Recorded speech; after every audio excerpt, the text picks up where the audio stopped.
tervitused päikesest Tallinnast. Oleme tulnud siia Paljassaare poolsaarele Tallinna põhjaosas, et rääkida ühest uuest Tamroni objektiivist, mis on tulnud välja Sony e-kinnitusega kaameratele, nii täiskaader kui poolkaader. Selleks on Tamroni 28 kuni 200 mm, 28 kuni 5.6 avaga objektiiv. Ma olen nüüd viimased poolteist nädalat seda kasutanud tänu Photopoint trendile ning ma olen seda proovinud erinevates oludes. Ma olen proovinud seda kasutada nii päikseloojangu ajal, erinevaid liikuvaid objekte pildistades, staatilisi objekte pildistades. Ma olen kasutanud seda ka ööpildistamistel pika säriga, siis nii kitsa kui laia fookuskaugusega. Ma olen kasutanud seda päevasel ajal, et lihtsalt jäädvustada nii-öelda turistirežiimis erinevaid objekte. Et mida ma võib-olla ei ole teinud, on portree-sessioon sellega, et portree kohta ma kahjuks ei oska väga rääkida, kuna ma ei ole väga portree inimene. Aga nii palju, kui ma olen kasutanud seda, siis ma võin öelda, et tegemist on igati mõnusa kaaslasega. Et mul endal on ka just hiljuti välja tulnud Tamroni 70 kuni 180 mm 2.8 avaga objektiiv.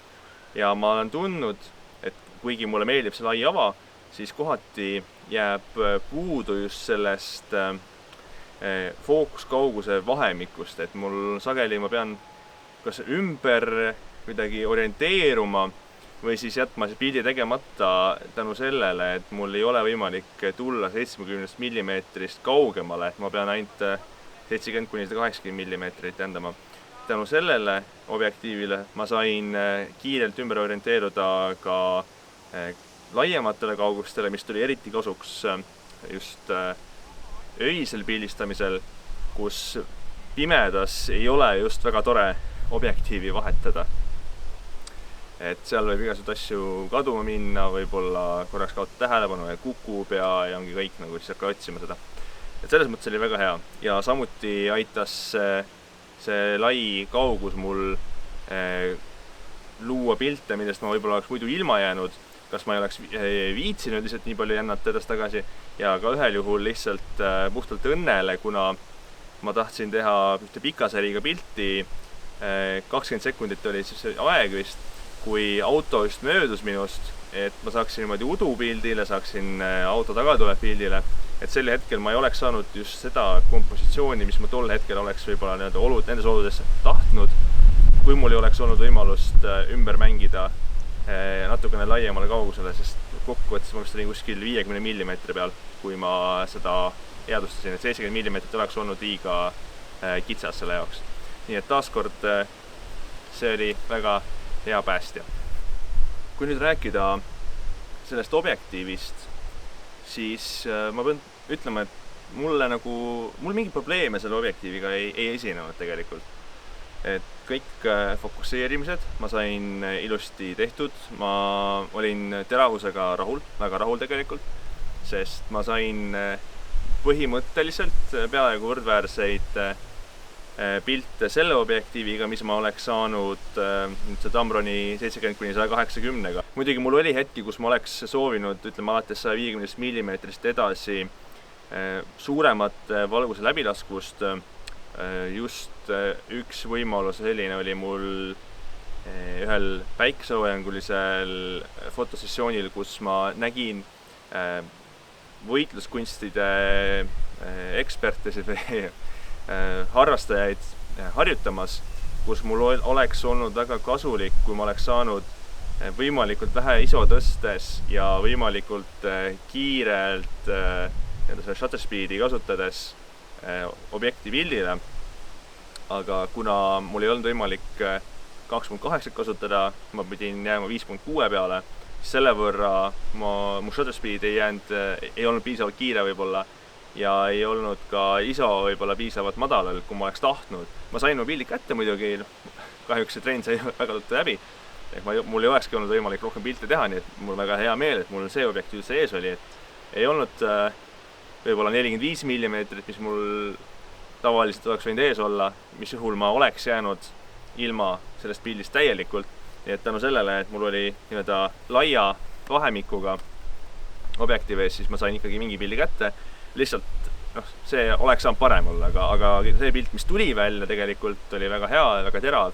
Nii et selles suhtes kiitus sellele objektiivile. Mul halbu sõnu selle objektiivi kohta väga öelda ei ole. Pigem ma kiidaksin seda. Nimelt ma just hiljuti olin ostnud selle Tamron 70-180 ja ma tegin ka sellele väikse arvustuse. Ja just sel hetkel, kui ma olin kätte saanud, mulle tundus see selline jube suur ja raske, mis tegelikult ta ei ole tegelikult võrreldes teiste omasuguste objektiividega, kuna mina just tulin üle poolkaadri objektiividelt, siis minu jaoks tundus see väga suur. Ja nüüd, kui ma sain selle objektiivi kätte, siis ma jällegi vaatasin, et väga hea, mõnus selline väikene objektiiv, mis pakub igasugust fookuskaugust. Et kui me nüüd võrdleme nüüd 70-180-ga, paneme talle selle sirmi ka ette, siis kui nüüd suurusi võrrelda, siis natukene ikkagi on vahet. Ja see vahe võib-olla igapäevaselt ei hakka häirima või siis vastupidi just eriolukordades ei hakka häirima, aga igapäevaselt tegelikult jääb see natukene ette. Minul on kotis ruubi ja mul on soovi ja tahet seda objektiivi endaga kaasas kanda. Aga ma pean pidevalt kas siis kotti ümber organiseerima või siis objektiive vahetama, et saada neid erinevaid fookuskauguse kätte, mis tõttu sellega oli väga mugav, et ma ei pidanud kordagi vahetama objektiivi selleks, et saada mingit pilti kätte. Et mul võib-olla jäi mingil hetkel korraks kripeldama, et äkki ma saaksin parema sügavusega selle pildi, nagu selle objektiiviga oleks saanud. Aga ma sain selle objektiiviga selle pildi väga ilusasti kätte ja ma ei pidanud kordagi vaevama pead sellega, et ma pean kuskil peatuma, ma pean objektiivi välja vahetama, pean hakkama ümber seadistama asju, vaatama teisi nurki nüüd. Kui mul on kaaslane kaasas, siis ma oleks pidanud veel vaatama seda, kuidas tema jälle ootab. Temal oleks jällegi närv natukene läinud. Just see tõttu, et see on üks objektiiv kaamera ette. Mulle tekkis selline tunne, et seda võiks kutsuda kuidagi suhtepäästjaks näiteks. Et kui mina tavaliselt käin kusagil pildistamas, siis mul on tavaliselt 3 objektiivi, mida ma vahetan. On selline telefoto objektiiv, siis mul on 45 mm, mis mul on praegu ees siin, ja mul on lai 18 mm. Mul on tegelikult ka veel 28-75 oli see vist Sony kit objektiiv, aga seda ma väga tihti ei kasuta enam. Eriti pärast seda, kui ma nüüd selle sain ka kätte, mis siis on ka nii-öelda veekindel, ehk siis mul ei ole enam otsest põhjust kasutada 28-75, aga ta on mul siiski olemas. Kui aga see on ees, siis ilmselgelt ma ei pea vahetama. Droonide olukorda muidugi ta ei päästa, et selle objektiivi kaamerat õhku ei viska, nii et drooni ma pean ikka aeg-ajalt välja võtma ja see võib-olla võib ikkagi suhtele hukutajaks saada, aga muidu tavalise objektiivide vahetusi see objektiiv lahendab kindlasti. Nii et kui kuskil loodusesse minna kaaslasega, siis mina igal juhul soovitan pigem võtta see objektiiv. Kui lähed üksinda ja sul on aega maailm, siis ma arvan, et see objektiiv on parem veidikene. Aga kui sa ei taha jälle palju endaga kaasa tassida, sa tahad lihtsalt võtad kaamera, objektiiv, statiiv, võtad oma lõunasöögiga kaasa veel ja lähed niimoodi, et siis nendes kahest pigem see objektiiv. Et see kõik on jällegi sinu enda teha. Mida sa eelistad oma fotosessioonidel teha? Kas sa tahad igal juhul absoluutselt kõige paremat kvaliteeti ja sa tahad mängida sügavusega, sa tahad teatud fookusvahemikesse jääda. Et kui sul nagu on sellised mõtted, siis kindlasti on parem kasutada objektiivi, mis on selleks parem just professionaalseks fotograafiaks. Aga kui sul on soov väga hea kvaliteediga, saada pilte erinevatest fookuskaugustest, erinevatest objektidest. Sul ei ole peamiseks prioriteediks fookussügavus, kuid sa siiski soovid, et sa saaksid sellega mängida, sest tegelikult selle objektiiviga saab, nagu ma ütlesin, see 2.8 kuni 5.6, ehk siis ta astmeliselt liigub ja 28 mm juures on ta 2.8 peal ja sealt edasi liigub siis niimoodi väiksed sammhaaval. Et põhimõtteliselt 50 mm peal on veel võimalik, no ütleme, tavalise kittobjektiiviga võrreldes tunduvalt paremat sügavust saavutada, laiemalt ilmselgelt veel paremat, et 28 peal saab juba päris ilusa sükse bokeh efekti ka taha. Et kui selline asi rahuldab sind, siis kindlasti see objektiiv. Reisile ma võtaks neist kahest tõenäoliselt pigem selle objektiivi, eeldusel, et mul on kotiruum piiratud, mida, olgem ausad, enamasti ikkagi on, keegi ei lähe 20 kilose sisse registreeritava kotiga, öelda pagasisse ära antava kotiga, vaid ikkagi võimalikult vähese koti sisuga.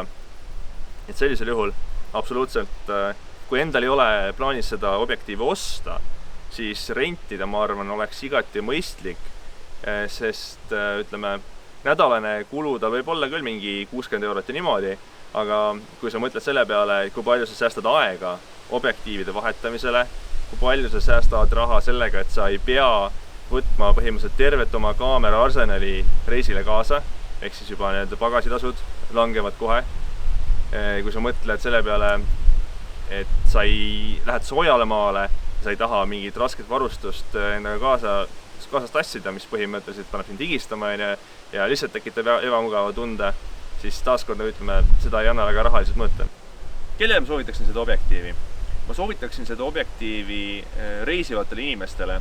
Kui ei ole soovi seda objektiivi endale osta mõneks reisiks, mis on täitsa arusaadav, sest see on ka kuskil natukene alla 900 eurone investeering, siis on täitsa võimalik seda rentida, nii nagu mina sain selle Photopoint rendist kasutamiseks.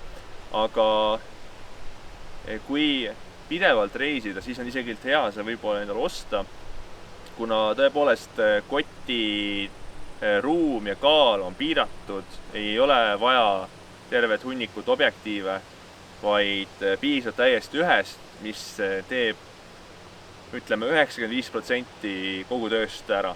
Et võib-olla see 5% võiks olla selline 50 mm fiksobjektiiv, aga muus osas see objektiiv saab kõik reisipildid tehtud. Kindlasti nii mõnedki nendest piltidest, mis te reisil teeksite selle objektiiviga, oleks väga kõrge kunstilise väärtusega. Sõltub muidugi puhtalt enda pildistamise oskustest. Et objektiivi taha kindlasti ükski väga hea kvaliteediga pilt ei jää. Nagu ma ütlesin, tegemist on terava objektiiviga, küllaltki hea sügavusega, ta on kerge, ta on, ütleme, väga suure vahemikuga objektiivi kohta ikkagi väga väike. Siin ei ole sisuliselt probleeme. Ja tõesti, kui te lähete reisile, kui te tahate ainult ühte objektiivi oma kaamera ette, olgu see täiskaader, olgu see poolkaader, te ei taha lihtsalt mingil hetkel objektiive pidevalt vahetada, et ütleme, neid põhjusi on kindlasti palju, miks just seda objektiivi endale valida. Et selles suhtes, et see on ju lõpuks teie enda teha ja näha, kas teil on vajadus selle järgi või mitte. Aga ma ütleks küll, et sellele objektiivile on turgu. Päris mitmetel juhtudel tasuks seda objektiivi eelistada 70 kuni 180 või 200 asemel, eriti kui ei ole soovi pikematel kaugustel sügavusega rohkem mängida või siis ütleme, väga pimedates oludes spordisündmusi või loomi või midagi pildistada. Pigem selline üldine päevavalges või kas või pilvise ilmaga looduse jäädvustamine, et sellisel juhul on jällegi see väga hea. Et kindlasti võite mõelda, kas tahate osta seda objektiivi, kas tahate rentida seda, proovida, et võimalusi on lõputult peaaegu. Muidugi teisi variante on ka kindlasti väljas, mida katsetada. Sisuliselt tegemist on väga hea objektiiviga. Ma soovitan kindlasti proovida seda, kui võimalik, kui te lähete, ütlengi, reisile, loodusesse, kuhu iganes. Et selline objektiiv pakub väga palju võimalusi just oma kaaslasega rohkem suhelda, vähem pinda käia, ütleks niimoodi isegi kaaslasele, tabada selliseid vaateid, mille puhul võib-olla, kui teil oleks 70-200 ees, vaataks, et okei, ma peaksin vahetama objektiivi, ma ei viitsi seda teha, ma ei tee seda pilti ja võib-olla just see pilt oleks olnud see pilt, mis tegelikult oleks selle reisile või sellele väljasõidule andnud selle mõtte või näidanud ära, et vot see pilt oli just selle reisi tipphetk. Et võib-olla just see pilt ei tegemata seetõttu, et ei saanud seda objektiivi ära vahetada või ei olnud nagu aega, viitsimist, võimalust vahetada. Et tõesti, ütleme, pimedas on väga nõme vahetada objektiivi ja samamoodi teatud olukordades, kus ei ole väga palju ruumi või kus on oht, et midagi kukub käest ära, kukub vette või tõesti maha pimedas. Et selliste olukordades jällegi on hea, kui on üks korralik objektiiv ees, millega saab teha kõike. Ja tõesti, et proovige, kui ei meeldi, siis ei pea ostma. Kui meeldib, võib osta. Minul sellest otseselt sõlta midagi. Endal lihtsalt on võib-olla hea meel, kui on selline tore asi avastatud enda jaoks. Ja kindlasti vahet ei ole, mis objektiivi kasutate. Nautige pildistamist, käige väljas. Nautige veel suve, kui on suvi, kui mingi muu aastaaeg, siis nautige seda. Et lihtsalt käige väljas, pildistage, mis iganes objektiiv, kui teil ees on. Lihtsalt, kui te ei viitsi väga palju jännata, siis on hea, kui on suurem fookuskaugus, vähem sügavust ja tegelikult ka täitsa normaalse hinnaga objektiiv, kui arvestada kõike seda, mida see objektiiv suudab pakkuda, võrreldes sellega, et ostate 4.5 objektiivi, mille koguhind on 2-3 korda suurem, sõltuvalt, kuidas te objektiivi ostate uuena kasutatud. Et kindlasti soovitan kasutada. Kui mul ei oleks minu objektiive, mis mul juba olemas on, siis ma arvan, et ma täitsa kaaluks seda varianti endale. Eriti, kui ma ei käiks võib-olla päris igapäevaselt pildistamas, aga ütleme niimoodi nädalavahetust seal ainult. Et sellisel juhul igati väärtuslik objektiiv, kas osta, rentida, laenata sõbralt, mis iganes. Ma usun, et kui teil on e-mount kaamera, siis te võiks seda proovida. Eriti, kui te ei ole viitsinud väga palju jännata objektiivide vahetamisega ja kui teil ei ole näiteks olemas võib-olla sellist 70-200 objektiivi, et siis nii-öelda sellise spetsiaalse objektiivi asemel vaadata see ja siis ka oma vana kit-objektiiv kas maha müüa või siis selline 28-70 objektiiv maha müüa. Et see saab hakkama sellega väga hästi, mida saaks 28-70-75 objektiiv. Et ma usun, et kahju, et see on Tamroni oma, et kui see oleks Sony oma, siis see oleks väga hea nii-öelda algobjektiiv kohe, mis võiks tulla iga e-mount kaameraga kaasa, kui osta mingi nii-öelda kit-objektiivi stiilis. Et ma usun, et see teeb igale kit-objektiivi teeb igal juhul silmad ette, et minu Sony 28-70 tegi mis iganes fookuskaugusel, mis iganes avaga kindlasti pika puuga ära. Et selles suhtes mina vahetaksin selle kõhklemata oma 28-75 kit-objektiivi vastu ja maksaks natuke selle vahe kinni ka. Et see on igal juhul väga hea. Proovige, kui ei meeldi, siis ma ei tea. Siis ei meeldi. Aga ma usun, et pigem meeldib. Et proovige järgi.